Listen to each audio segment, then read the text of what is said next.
咱再来看核三厂的1号机，接照7月27，就是明仔就到期咯。环协团体是批评讲，刘伟提出核电延役的想法是想要放水，今仔呼吁核三厂应该要停机退休。也毋过台电是表示讲，因会依照程序来进行。核安会嘛强调讲会继续来监督核电厂的运作安全。核三如期处理，保障人民安全。大声发口号，要求政府一定要让核三厂确实停机甲除役。几个反核的团体26举行记者会，强调核三厂1号机要伫27停止运转。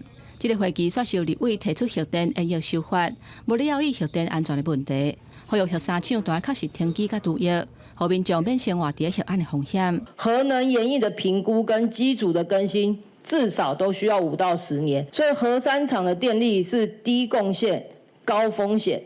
对我们来说，就是应该要直接除役了哈，这个没有什么好说的。对，我们还有行政院永续会的非核教育小组，为什么会轮到气候变迁委员会来讨论核电延役呢？不是只有能源使用而已，而是后端有许许多多的问题，包含安全、包含核废料，他们会在这里面讨论吗？因为总统府的国家气候变迁对策委员会8月份会把重点放在气候冲击、甲电力供应需求来做讨论。反核的团体强调讲，委员会无应该把重点放在核电厂延役等等的议题。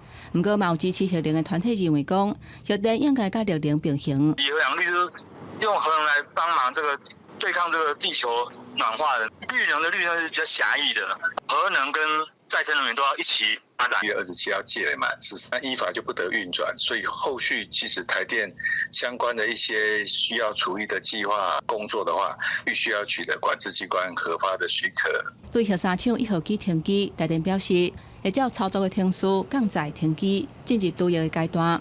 也若核安会强调讲，机组停机进入除役的阶段了后，会持续监督由运转的状态到停机除役的过程，拢有符合安全。记者综合报道。